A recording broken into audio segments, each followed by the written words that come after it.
Hello beautiful people, మళ్ళీ ఇంకో ట్రిప్తో మళ్ళీ వచ్చేసాను. సింగపూర్ ట్రిప్ వెళ్ళాము ఈసారి. మేము 4 గర్ల్స్ అనమాట. సో మేము ఏం ఫేస్ చేసాము, మేము ఏ ఛాలెంజెస్ ఫేస్ చేసాము, అక్కడ ఏం జరిగింది, ఏంటి కథ అన్నది మొత్తం ఇక్కడ నేను వీడియోలో చెప్పాలనుకుంటున్నా. సో ఫస్ట్ నేనైతే బెంగళూరులో ఉన్నాను. బెంగళూరు నుండి చెన్నై వెళ్ళాను.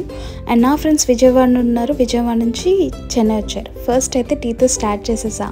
సో దెన్ చెన్నైకి ట్రావెల్ చేశాను. చెన్నై రీచ్ అయిపోయాము. సో ముఖ్యంగా ఇక్కడ నేను చెప్పాలనుకుంటుంది ఏంటంటే, సింగపూర్ వెళ్ళాలనుకుంటే ఫస్ట్ మనకు గ్లోబల్ కార్డ్ అండ్ క్యాష్ మాత్రం కావాలి, సింగపూర్ డాలర్స్.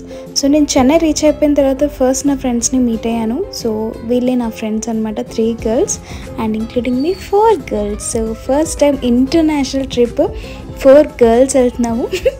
మేము చాలా ఎక్సైటెడ్గా ఉన్నాము. సో ఫస్ట్ మేము మార్నింగ్ రీచ్ అయిపోయాక చెన్నైలో స్టే చేసాము ఆ డే మొత్తం. ఈవినింగ్కి మాకు ఫ్లైట్ ఉండింది 1 o'clockకి. సో 3 hours ప్రయర్ మేము ఎయిర్పోర్ట్కి రీచ్ అయ్యాము. ఎయిర్పోర్ట్ అయితే సూపర్గా ఉండింది. అండ్ ఇక్కడ చాలామంది ఆర్టిస్టులని మేము చూడొచ్చు. బట్ థింగ్ ఏంటంటే మాకు టైం దొరకలేదు వాళ్ళతో పిక్స్ దిగడానికి. బట్ ఎయిర్పోర్ట్ అయితే సూపర్గా ఉండింది. సో మాకు బోర్డింగ్ పాస్ రావడానికి కొంచెం టైం తీసుకున్నారు. సో వెయిటింగ్లో ఉన్నాం కాబట్టి కాస్త టైం పాస్ చేసాం చెన్నై ఎయిర్పోర్ట్లో. కాసేపు అయిన తర్వాత బోర్డింగ్ పాస్ కోసం అని చెప్పేసి వెళ్ళాము, తీసుకున్నాము బోర్డింగ్ పాస్. ఇంతటితో అయిపోయిందిలే, ఇంకేముంది ఫ్లైట్ ఎక్కేయచ్చు అనుకున్నాం. బట్ ఇమిగ్రేషన్ ఉండింది. ఇది అయితే అబ్బో చాలా చాలా పెద్ద తతంగమే ఉండింది. సో అది కూడా కంప్లీట్ చేసుకున్నాం. వాళ్ళు చాలా క్వశ్చన్స్ అడిగారు, ఎందుకు వెళ్తున్నారు, ఫస్ట్ టైం వెళ్తున్నారా, అది ఇది అని.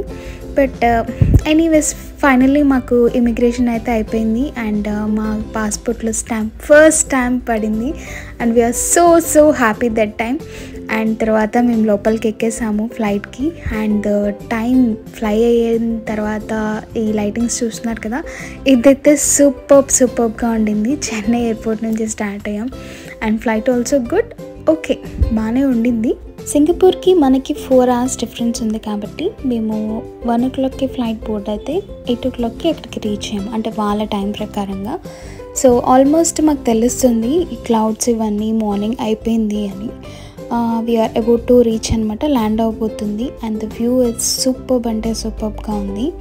అండ్ ఫస్ట్ టైం ఇంటర్నేషనల్ అనగానే తెలుస్తుంది కదా ఒక ఎక్సైట్మెంట్ లోపల నుంచి, ఎప్పుడెప్పుడు ఎక్స్ప్లోర్ చేయాలా అని సింగపూర్ని. We're just waiting for the moment అనమాట.